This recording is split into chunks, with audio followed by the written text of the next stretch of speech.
Bruce Melody yatangiye jihadi kirego yishyuye umunyamategeko jihadi nyuma ya Irene Murindahabi gutangira ikirego. Bruce Melody yiyongeye mu batanze ibirego kuri hehe batangiye ibirego kuri jihadi mama nyabo. None se amaneza n'ifoto ariko uzi umuntu nka Chita n'iriya sura ye imeze nka capati bakandagije Daihatsu kugeza ejo mundi. None ariko kugambanira umuntu kuri karimeneyemo uzi kugambanira umuntu ukamukorera ubwo bushitani. Profile yawe ya WhatsApp hari ifoto yesha. None urareba ikinyamakuru cye kitari hejuru y'icyasabe sabe ntiyasubiye hasi ntiyaguye nk'amabere y'inuza. Iyi bono iragenda ifata abana bita bakamarade abasaba bari kushakira ibintu by'imigati batariza n'ibintu n'amafaranga neza 20 bro. Kiragenda kirabaconganisha bose uramutipara bahagarika. Ega nicyo yapfuye na Gasuku nuko Gasuku we yavuye yakavuga urimo ariko ntukansebereza amazina akagize gate urumva. So uyu nyamunsi uyu ibintu yakoze si iby'u Rwanda. What? That's a burger and soup. You can grab it from the Any drink? only the palms. Only the palms. What about here? Okay, thanks. Urumva Claudine we. So Diego ikintu kimwe gitangaje muri ibi bintu buriya mukora ibintu by'ubugome mutazi ko mukora ubugome urumva. Ariko ngiye uko amakuru angeraho nkaba ntashobora kubashyiramo imiyaga buriya nka Chita ntabwo burajya kwegereza kandi bizabaho. Tegereza umunsi none bifite ukuntu birigata munyo bikagenda ngo bifite ukuntu ngo byigira ngo bikagenda ngo ariko uzi umuntu nka Chita n'iriya sura ye imeze nka capati bakandagije Daihatsu uzahana ngo abantu ngo bataba mu Rwanda ngo abantu ngo bari hanze y'igihugu wa ingegera ana we reka nkubwize ukuri hari ibintu bibigambo nka Cyitegereza kikabona cyagiye guhostinga Murangira ya hosting umuvugizi wari bakumva yakoze ibitangaza kikagenda sukuri gatamunyo ruriya ruhamba rwaraje ruravuga ngo nkora abantu bakora ama space ariko ndagutegereje. Tegereza uyu Chita ndamutegereje muramutegereje nko nategereje visa ndagutegereje uyu nguyu mufite ndagutegereje kandi nzaho nzagufatira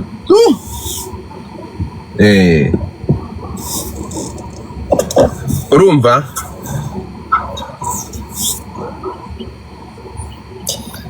Garifa reka mbareke nanjye njye mu kazi. Akazi so urajya mu kazi kiri joro ugiye mu kahe kazi ko ariko mwagiye mureka akazi ugiye muri iki gicuku na kazi saa za nijoro mwagiye murakutwiba ngiye kurota umukunzi akazi urumva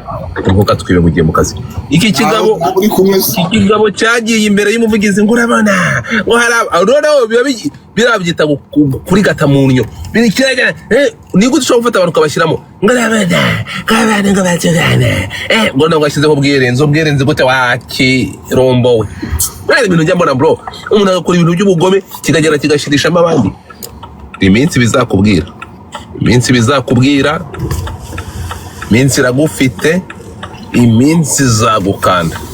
Urimo urakora ibyaha n'umunsi wamanutse azagukanda n'irisigayemo n'akazi. Yavuze ngo reka ze ngumwire Jani ndi mu bantu badashobora gukora ibigize ibyaha kuba ari kuvuga ngo urimo uramuharabika ejo arashyiraho ubwishinganyi. Ndakubaza ngo yashyizeho ubwirinzi ugasohoka atamukunda. Nashyiraho ubwirinzi bwawe ibi bibono umva nkubwire uretse gato ibi bibono urukumva muri mu buzima sinzi none bifite ukuntu yabishaka gushya abantu baje igihugu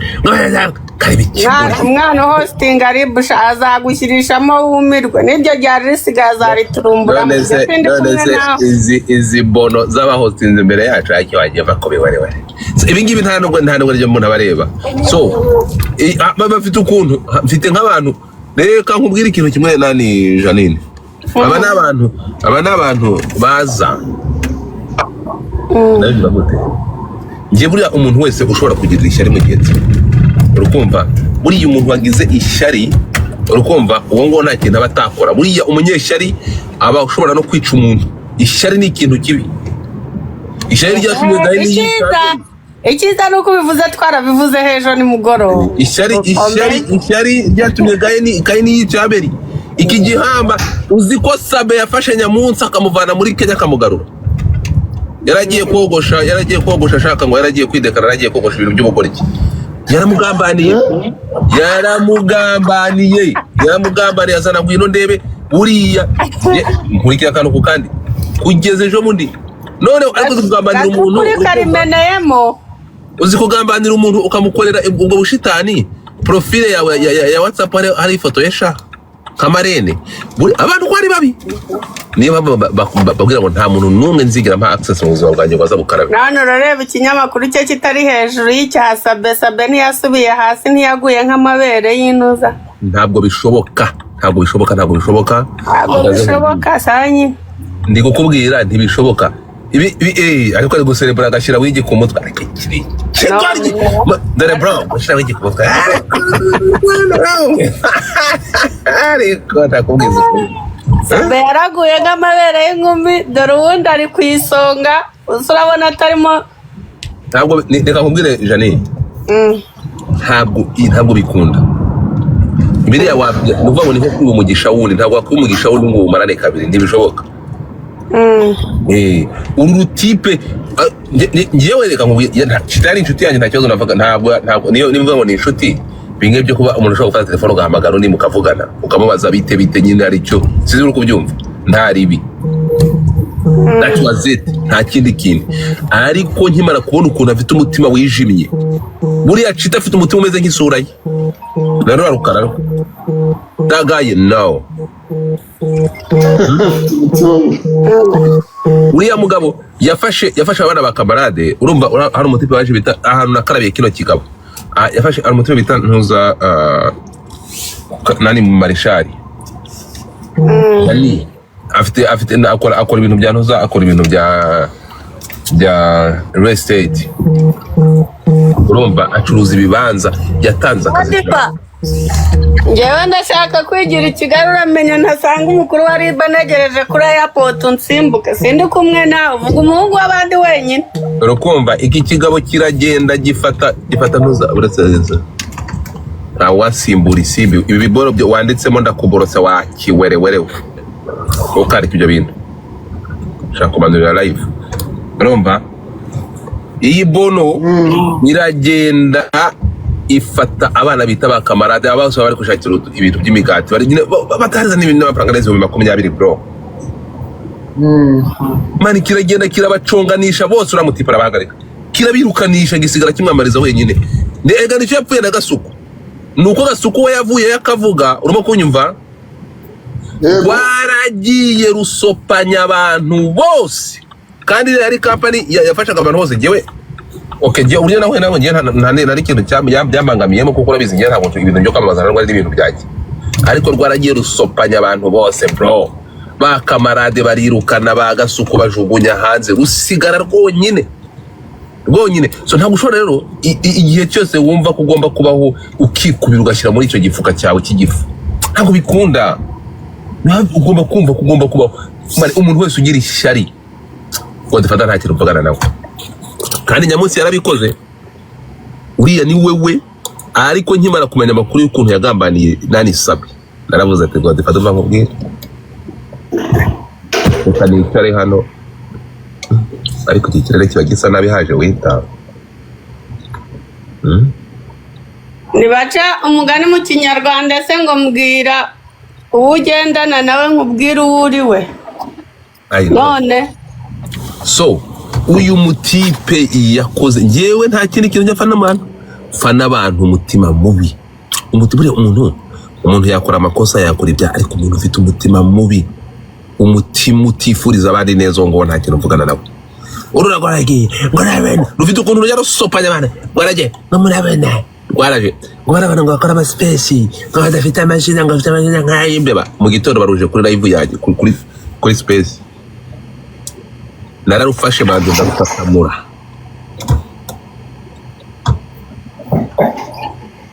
naza ngo umwitangirizwa kuko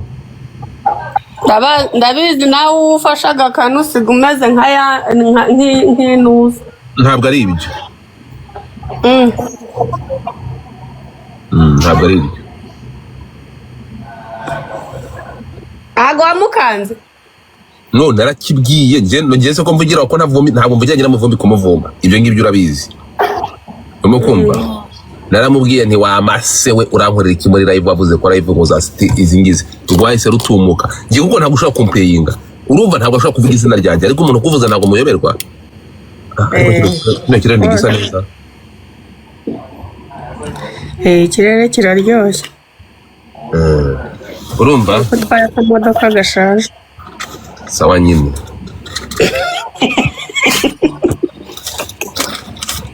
ushingira kutuba kumodoka gishaje ni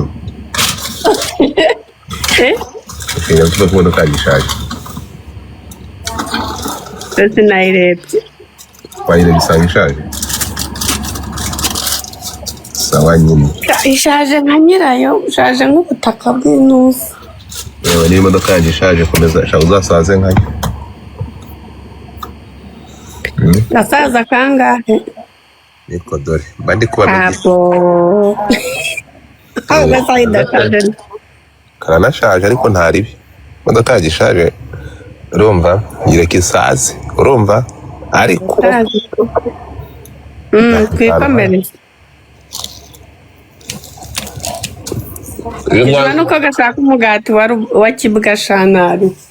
iyo mwaguriye jihadi ntigiye guparika amapine agatoboka wahora ni wimvugira umushumani uzwa warayitumye mvuga cyane nkamurota nijoro jihadi baramuha nyina baramufunga na nyina bari bumuhe mu izina rya Yesu ntabwo ngira ibanga amakuru mfite abajije bakamuhereza abandi niwe wavuze wenyine manza ngusobanurire nkubwire ukuntu ibintu biri seriye Godfather ntabwo ngira ibanga niryanyibagiwe amakuru angeraho ambwira ko umuntu bita Bruce Melody yamaze gutangira umuntu jihadi ikirego muri RIB nyuma yiharabika amaze amukorera Bruce Melody jihadi nta muntu ataharabitse no muri iyi minsi Bruce Melody yibasiye Bruce Melody bikabije bro ariko siko byose bambivuze ibyo ngibyo muri kwivugisha ngo aragira ariko nawe bazabanza bamubaze iriya ngo yahu isobanura iki nde kukubwira baze ko bazi ikivuga tega amatwi mbere yo gufata umuntu tega amatwi yuhu bazabanza badusobanurire Bruce Melody tega amatwi hano reka ntukambanye muri iyi minsi ishize umuntu bita jihadi yibasiye Bruce Melody ku maso ibyo byagaragariye amaso y'abantu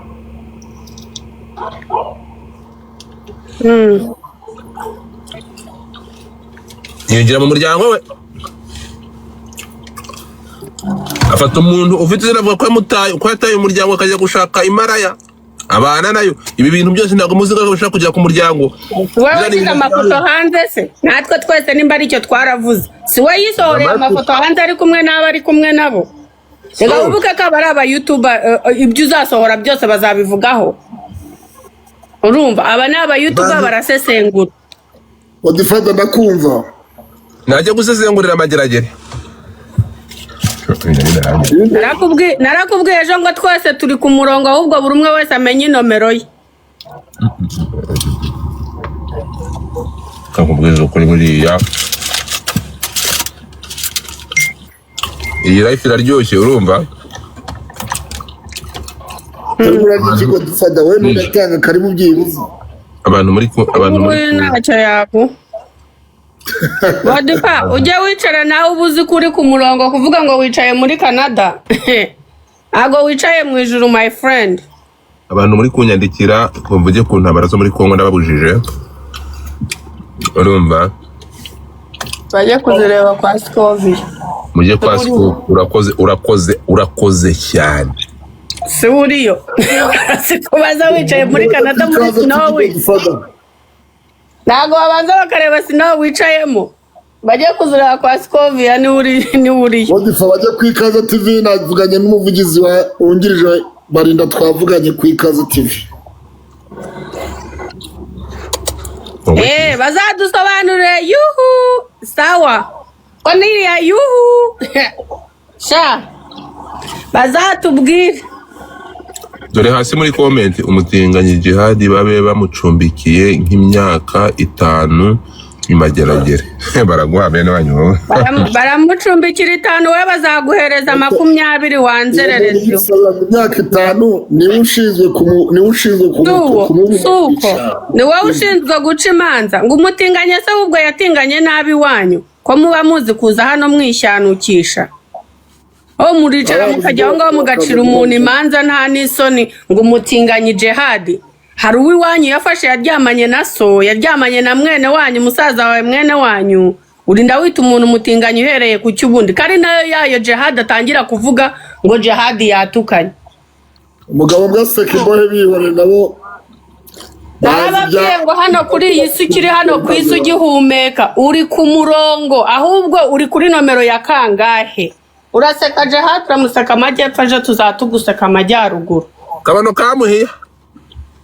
hano aranditse ngo bamunyonga se bamuhora iki? Baramunyonga se hari umuntu yishe, baramunyonga se Jihad ni ikigarasha, baramunyonga Jihad ni interahamwe, baranyonga Jihad kubera ko yakoze ibihe bya bize ko mwarakaye iperereza nibyo rifite akazi karyo nibyo rarizi ibyo yahu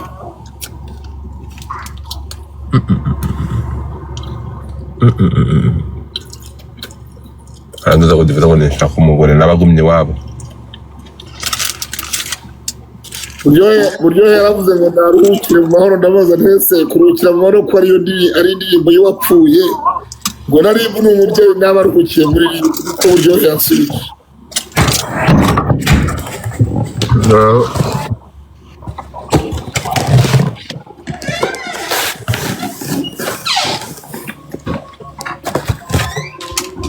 ukiri kuri iyi si uhumeka uzirinde guca imanza sha. ese uyu ubundi imanza niz'Uwiteka azagira ubabe agarutse gushyigikira amafuti kabano kamuhiya dore muri comment bari kubaza ngo yo gushyigikira ni mafuti baba badashyigikira amafuti bashyigikiye iki?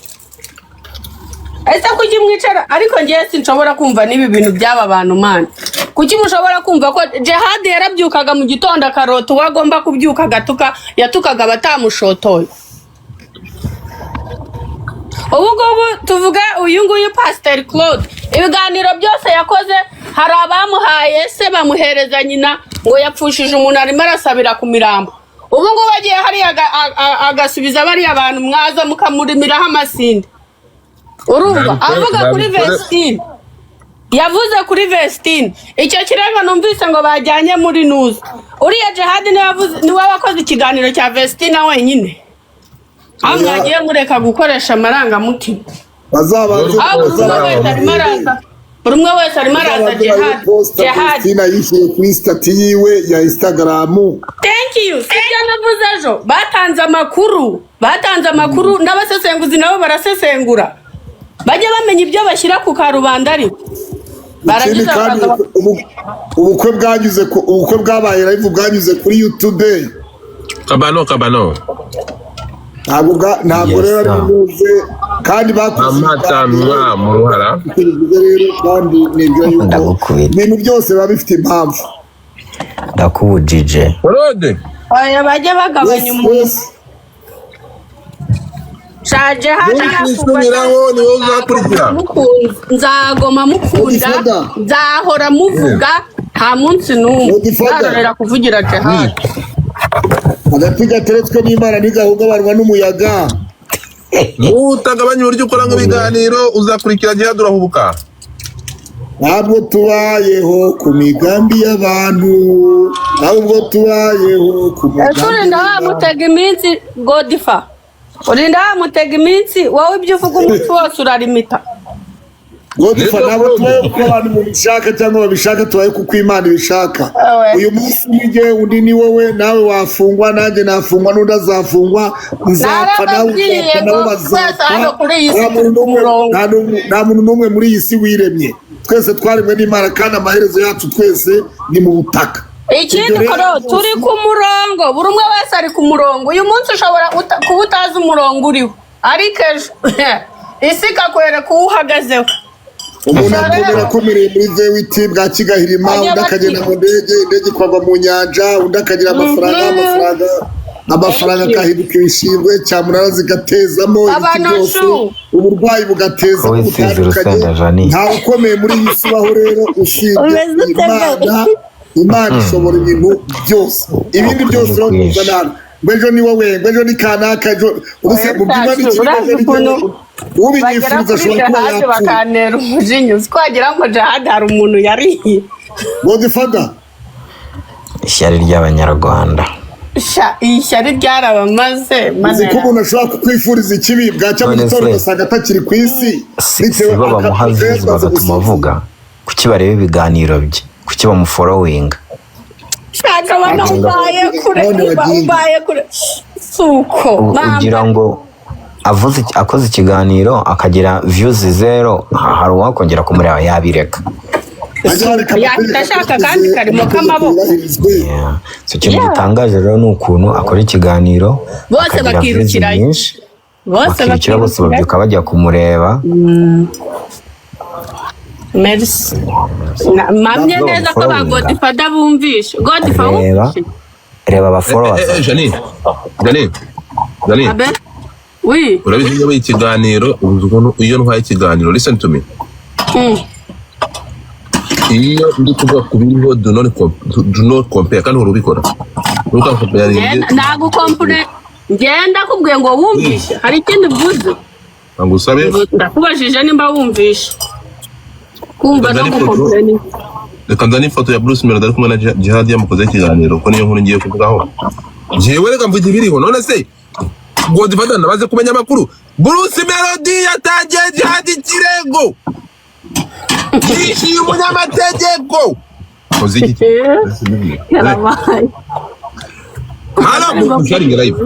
Bruce Melody yiyongeye mu batanze ibirego kuri hehe batangiye ibirego kuri mama nyabo none se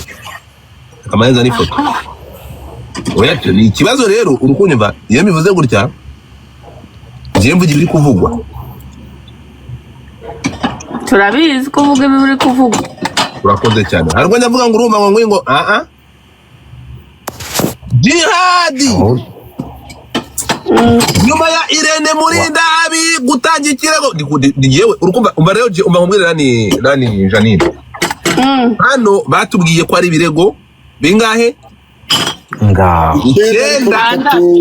ibirego 9 ariko ntibatubwiye abareze ngo ni bande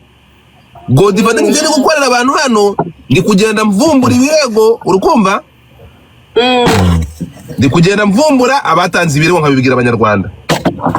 ese boziriye kosa Godfather ko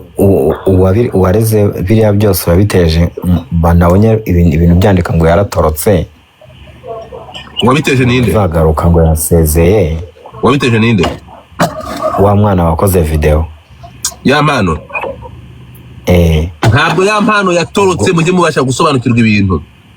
ariko yasezeye numvishe ngo yasezeye biravugwa simbizi nanjye ya mpano ibintu yanditse ngera mvuganye na ya mpano mu kanya kashize nimugoroba nta kibazo afite none se umuntu aratora agasiga uruhinja rwe mu Rwanda aya mpano aragaruka mu Rwanda vuba none se umwana we ntabwo ntasize uruhinja rwe mu Rwanda biriya bavugaga se ngo yasezeye ni ibiki no ari kwitegura ibitaramo ari gutegura ibitaramo ntabwo yasezeye ko mwabaye muti mu Rwanda bazi abanyarwanda bazi gushakisha views jani urukumva ibyo ndi kubabwira jewe ndaza hano mu nyumvi nkaza hano ime second kamanze mbadawe maze nkuri iyi foto hano gato mu sharing live jewe ikiri mugomba gusobanukirwa inkuru ziri mu mihanda Godfather nazitatura ariko se ibi byo kugenda bishireko ndashaka kurya ndashaka kuvuga ndashaka kuri searching ndabanza ikindi uyabanza uvuge cyangwa ubanza urye ahubwo kora icyo wumva cyihutirwa ari inkuru zancitse wakoze nijoro nasanze zirimo zirangira nanjye ziriya nkuru zancitse umva cyakora cyo ufite abantu barenga 2,000 Oh my holy cow. uriya nkuru yari ripupe rwose man uriya mubyeyi ni ukuri mumureke numvise hari n'abaje bararira marira y'ingona ntajya abura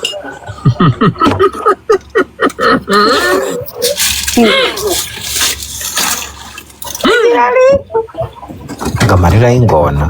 Janine nawe rero ushobotse kaba no hari uwo mvuze nivugiraga amarira y'ingona ingona se n'igi komani hasi ubundi ninde muntu wabonye ingona irira Michelle ngera bivuga ubundi inkuru ngo dufata zikura bafite FBI buri umwe wese ni FBI w'ubuzima bwe mada ntabwo uzi amatirima y'imihanda ahubwo godifa igitekerezo ni ugutumirana Thierry Murangira ni Thierry hajya nini mukaminge hiya kumvikana no kurwanda akaza kuri TikTok mbahungire barareka kumbwire bada wabanje ukarya karya nyoko banze njye se wabase urishije bawe Janine kaze musobanurire Janine ndashaka kubwira ikintu kimwe hano mwebwe ndazana nkavuga ntabwo nkuri bigize ibyaha nibyo nasobanuye mu kanya Janine ntabwo ibintu bigize ibyaha ubundi Janine niwe wanje yego rat ntega amatwi ibi bintu reka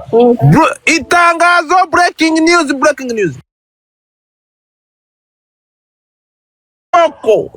Kaboko muramuzi tumuzi godifa Kaboko hari ibiganiro buretse gatwara kagabo nkajya kumva ibiganiro byawe byacitse kuri YouTube nkasanga n'iryo jwi ryawe barishyizemo kumva yewe ntunze abanyarwanda Janine njye muntu wa mbere ntunze abanyarwanda genda urebe reka maze mu ukuntu gahunda imeze amakuru anjyamo ndabavugana nk'uruntu baranziza Jihad nzamukunda nzakunda Jihad mpaka mwiyahura ikibazo rero ndabamanura kugira ngo mvuge inkuru yanjye neza mbwira aba audience yanjye inkuru kuko muri kumvugiramo kandi ndangije gufutura nyuma y'uko Kaboko aka umuhungu wa Kigufi aka Nyamunsi aka indyarya kurusha izindi aka umuntu ngo dufata nishansemo kumva ko namwiyumvamo bikanga uyu mugabo nta kintu yigeze ankora ariko nashatse urukundo rwo kumuhanda rubura ariko akunda umuntu urana Janine ariko ubona umuntu ukamwiyumvamo cyangwa ukamuharara nabonye umuntu numva kumukunda urukundo narushaka ndarubura numva ntabwo ndi kumukunda pe biranga nta kintu yigaza nkorera ariko impamvu umwanzi arakangwa nawe abahuye n'ibyago uyu munyamunsi reka muri ikintu kimwe uretse nkubwire narabivuze ariko nta n'impamvu yo gufata iyo mpishe nkagira ibanga nta mpamvu yo kugira ibanga uyu muhambirwa yafashe umwana wari uvuye mu nkambi ahantu bita Mahama bro umwana ufite impano kimuhaye interview urimo kunyumva bro amaze kumuha interview kaba no umwana yari afite impano namushatse kabura arangije ahitamo baninga n'ibiganiro bivanaho arangije aravuga ati abanyarwanda bafite impano ni menshi tegereza uzahunguka uzaririmbira iwanyu Yesu Kristo uwo ninde Yesu we uri kunyumva bro ibyo bintu byabaye koko byarambabaje n'uyu munsi byarambabaje gutyo niyo comment yakoze umwana ahita mubaninga yari umwana ikiganiro ndagifite ikiganiro ntabwo yabivuze mu kiganiro niba munashaka kumwakiyuzinga cyangwa mvuge izina rye uwo muhamba ariko reka nkubwize ukuri bro ibi bintu umuntu wabibwiye barabimbwiye kuko umwana njye numvaga namwe approachinga umuntu arambwira ati impano impunzi igira impano nategera zaho ngo kazaririmbira iwabo abanyarwanda bafite impano bangana bate gutyo bro urumva narababaye n'uyu munsi reka nkubwire ubwo wagwane wagiye kurega Jihad yagiye kurega Jihad yagiye kumurega bro byarandiye uriya umwana bro n'umwana ufite impano namwe murebe umwana w'umukongomani muzagende murebe umwana w'umukongomani dore hano hasi ngo I know that too murabona ko abantu babizi narababaye narababaye byaracenguye. I'm not gonna give you a piece until Godfather ntagiye umva narakuzinutswe. Ndakubwira nani ikintu cyose buri umuntu uzagirira urakagirira umutima mu muntu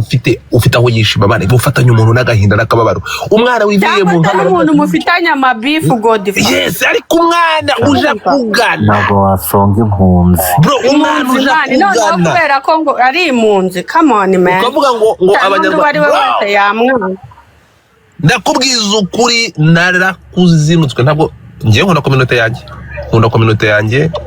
ndayikunda and I'm proud. Urumva nubwo nzanga nkagira ntabwo ngiye murabizi iyo bivuze ngo mvuga community naho navukiye, ariko ngiye murabizi Godfather ndi pastor. I have no country, I have no nationality. Ndavuga nka Godfather keretse umuntu ukoresha platform za Godfather afite akomoka. Wenda niyo mpamvu amarangamutima mugarura akamuhuza na Godfather kandi abagomba kumuhuza na Godfather. Genda umunyarwanda kazi bro. Wowe amazina. So I have no country, I have no ngiyewe Godfather nka Godfather ntabwo ndi umurundi, sindi umunyarwanda, sindi umukongomani, ndi pastor. Niyo mpamvu uzareba I support everybody ahangaha. Ariko uramuje ukoresha platform za Godfather afite akomoka, afite nkuko uri kwikubira ngo umunyarwanda. Turi kumwe? So ariko Godfather nkangaha niyo mpamvu I have to treat people mu buryo bungana, mu buryo bumwe. This is the social media. Ntabwo nzazana identity no kuri social media. Turi kumwe? Ibi ngibi ariko uramuje ukoresha nari ya Godfather afite akomoka, pro kandi ndi proud yaho. afite identity Ariko Godfather ntabwo ngiye nshobora kuzana ngo nikremenye nk'umunyarwanda, ngo nikremenye nk'umukongomani ka Godfather. Oya, niyo mpamvu inkuru y'Uburundi nyivuga. I'm social media influencer, so you can't ntabwo ushobora kugira identity cyangwa ugende ngufate ngo wikremenga ahantu. Niyo mpamvu uzarebe niyo kuri Twitter nobody ushobora kuza ngo afate president w'u Burundi amutuke mpita nguhanyuko. Ntiwafata president wa Kongo ngo mutuke, ntiwafata president w'u Rwanda ngo mutuke. Ibi ngibi abantu bagomba ku understanding. Turi kumwe? ubwo nibwo bunyamwuga nyamakuru. Turi kumwe? So rero ibi bintu uyu muhamba funi urukunyumva bro. Umwana udafite no kubona tiki imugezaho aba yariteguye nk'amezi angahe kugira ngo ayisaba yibone, akakugera impe ugashima impano ye ukavuga ngo abanyarwanda bafite impano ni benshi ngo azareka ihunguka azabirira imbere wabo bro.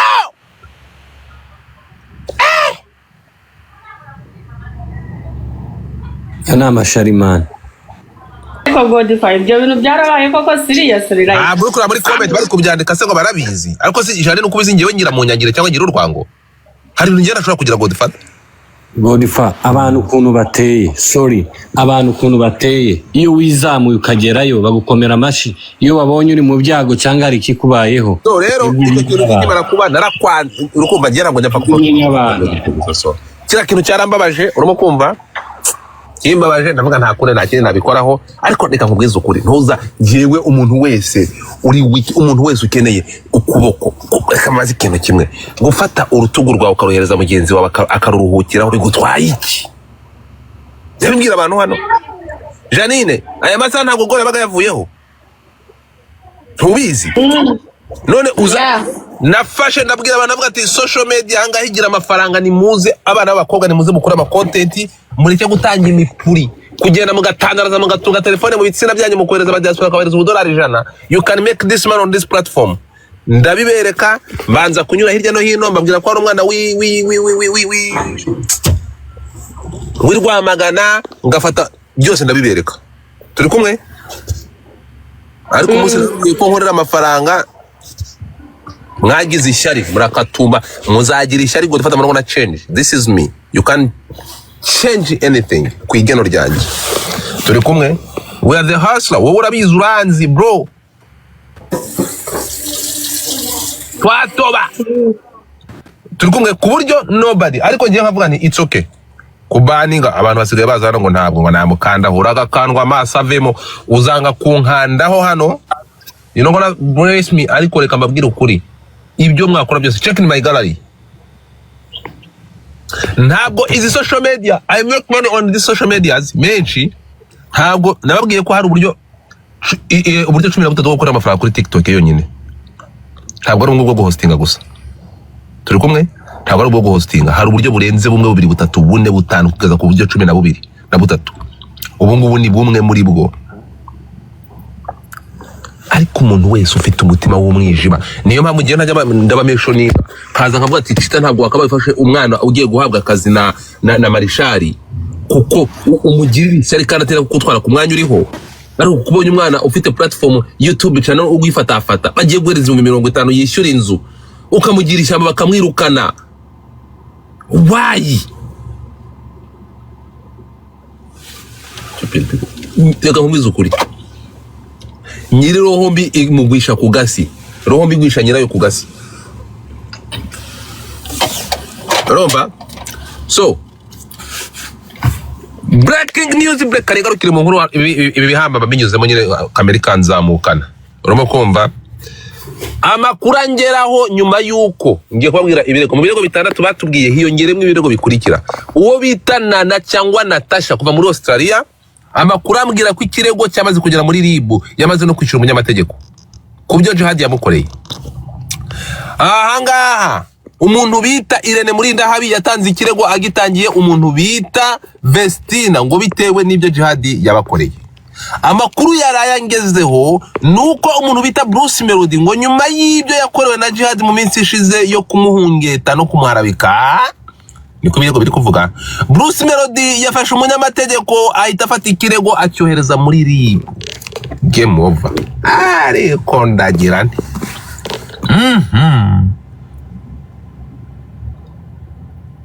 dore hasi abantu mukurikira ama YouTube nibyo Jihad yahungetse Bruce Melody muri minsi ishize Jihad wihangane kuko ndiko bitatwaye n'amatwi yawe nakora nani Janine wihangane igisatsa nagera ngara mwihangane ndabizi ko mumukunda urukumva urumva uyu bamwita Fiona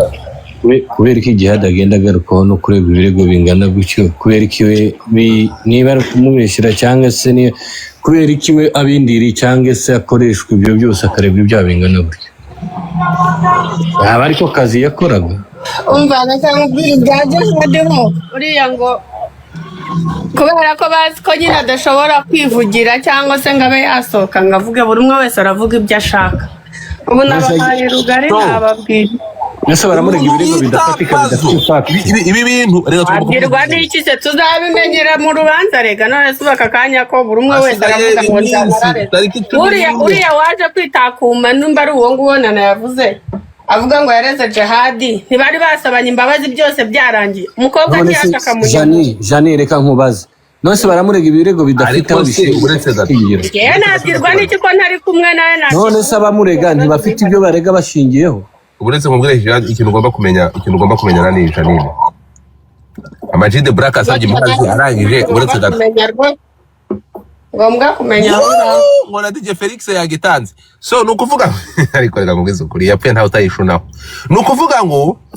Amajide Black asabye imbabazi urimo kunyumva arangije azisaburura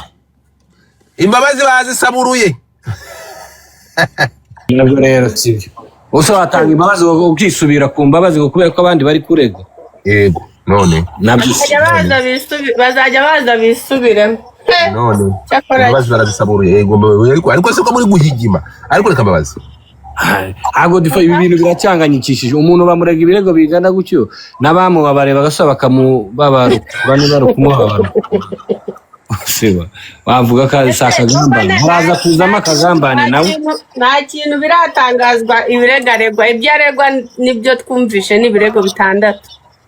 no mu byaregwa nta nubwo ari byo yafatiwe so nta nubwo ari byo byatumye yijyana ariko biramutsindagira umva hari ugufata icyaha runaka nagira ngo mbabwire ko uwitwa wese ngo aramuseka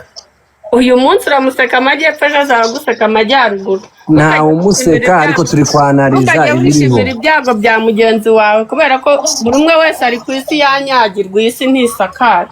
reka gutega abantu iminsi tuvuga nta minsi mbatega iminsi isa narabari none kunyagirwa se uvuga ngo abari ku isi ngo bose banyaye se none se n'uri ku isi ntabwo imvura igwa buri munsi niko uzajya uhora ubona aho uvuga banza wumva hariho kwanariza ibintu abantu bakarebera ibintu hamwe ukavuga ngo ibi biregaregwa ni amarangamutima urumva ngaho ni mwana ari ureke kwirirwa gutuka abantu ngo bamugirire niko bimera umuntu iyo umuntu ari umusitari cyangwa ari famous iyo agiriweho n'ikintu kimeze nka kiri hari abamwanga hari abamukunda kimwe n'ukuri kuvuga umuvugira hari abandi noneho baraje ntabwo yanumye hano kumuvugira ntabwo ndi kumuvugira nta wavuze ngo yagutuye inshuti ya beza niko bamusubiza biriya byo ntabwo bigize icyaha bamukoreye nose Jani we n'iki wemera ko Gihad adashobora gufungirwa ubona ari fact icyo yakoze ubona yafungiwe nta kintu navuga kuri Jihad ntabwo ari umwicanyi si umurozi ntawe yishe simple mbibutse ko umuntu watanze ubuhamya ari Semuhungu nta mahoro nshaka ninde watanze ubuhamya hari umunsi nawe uzagerwaho hari abasakaje amashusho y'undi yambaye ubusa sha ego ngo hari umunsi namwe turabyicariye biriya bintu erega byaje hano erega dore kabikwereke dore abantu dore hano reka nkubwire Jani soma hano soma erega jo harahiye soma abohereje viewers somera hano ese ubwambure bwa Gihad yambaye ubusa siwe wabinyohereje si wowe wabisakaje ko mfite témoignage za benshi sinasetse ndacyabifite Gihad rero kisha make rekeraho ariko se uretse gato ndakubaza wowe irunga wowe irunga twiganye nzi cyangwa bampinduriye tafu none si ibi bintu byanditse nk'ibishere banze soma ikinyarwanda n'umutwe ari nkuba nta kinyarwanda soma somera imbere nawe ntabyo urabona somera ntuza kunsuzanya basomeza message somejije manuka gasomwe na nyamunsi nose ubyajyanga utashobora gusomeza muri digitale ariko kandi nsome ariko man abazi godefa umunyarwanda n'undi basikaje wajya waramwigishije ugatoma mani somera kakuza kundi cyagaraza gusa ubwambure bwa Gihad yambaye ubusa se wabunyoherereje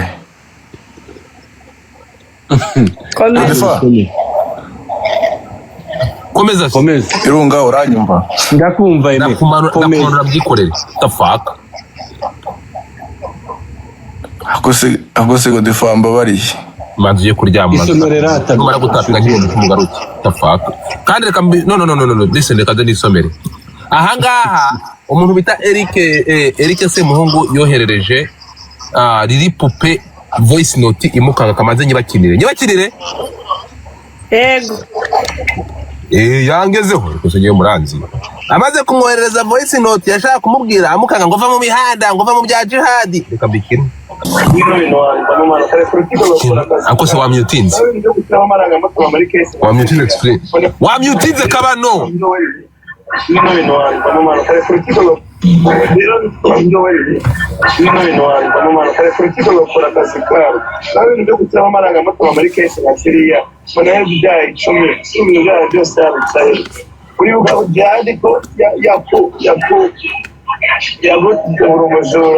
kwa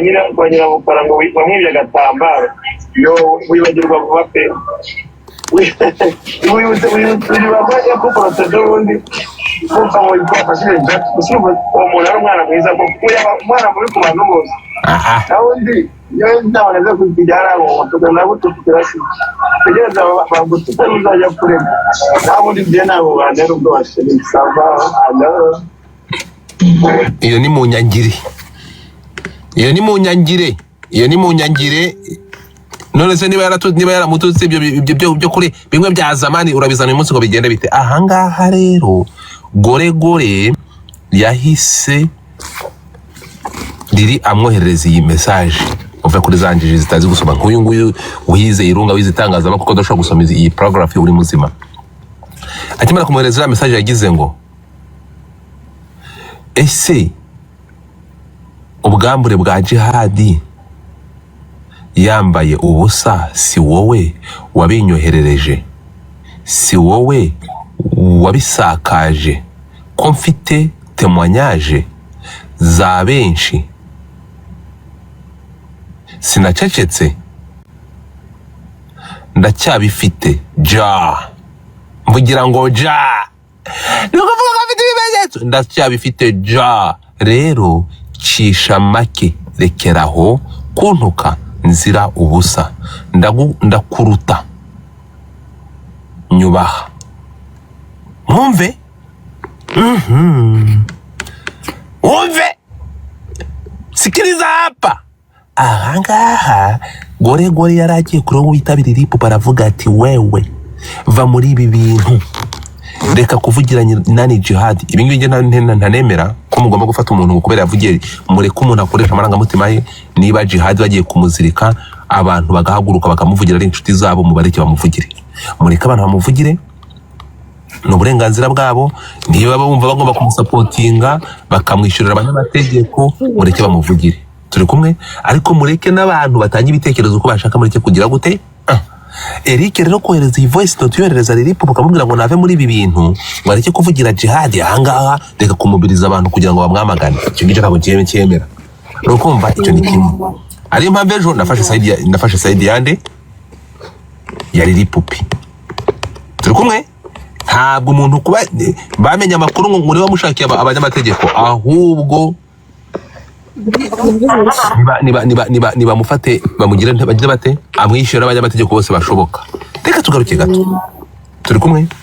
Jihad mureke kumufata nka moza. Jihad ntabwo ari kurengana, turi kumwe. Jihad ntabwo ari kurengana, ariko niba inshuti zishobora kurwana no kumushakira abanyamategeko kugira ngo bamworohereze, mubareke babikore kandi mubareke ubwo burenganzira bwa, mureke kujya kubahungeta. Urabona ko ahangaha baramubwira ati usisoboto, usifanye nini, usisubutu. Ahangaha urabona ko byagenze neza. Jihad erega jihad ashobora kudafungwa, ariko jihad afite ibirego. Uwo bita Bruce Melody, amakuru mfite nuko yafashe umuntu akavuga ati ntabwo nasigara narahohotewe. Turi kumwe. Bruce Melody, amakuru mfite ngo nuko yafashe umunyamategeko ukomeye mu Rwanda, aravuga ati ndayishira amafaranga yose akeneye umunyamategeko, ariko nanjye ndenganurwe. Ubu turi kuvugana mu birego bya jihad,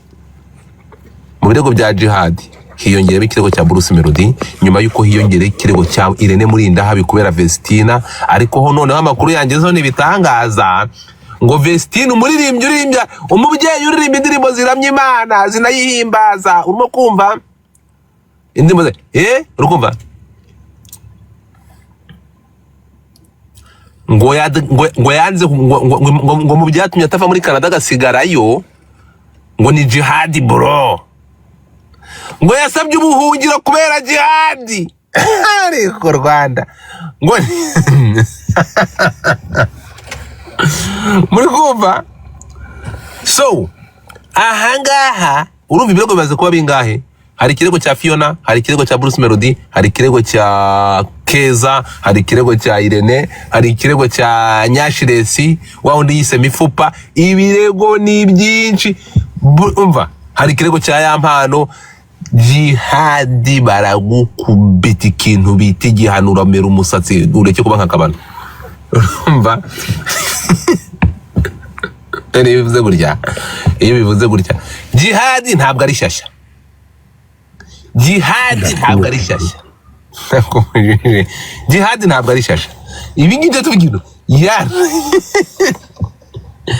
none se God fata nzakora amakosa bro, no yarabazi. Kandi none iyo ukoze bino bintu, njyewe nakotinze amagambo y'umuvugizi wa RIB, urumva. Banyarwandakazi, murashaka kumva aya majwi? Mbazanira ndi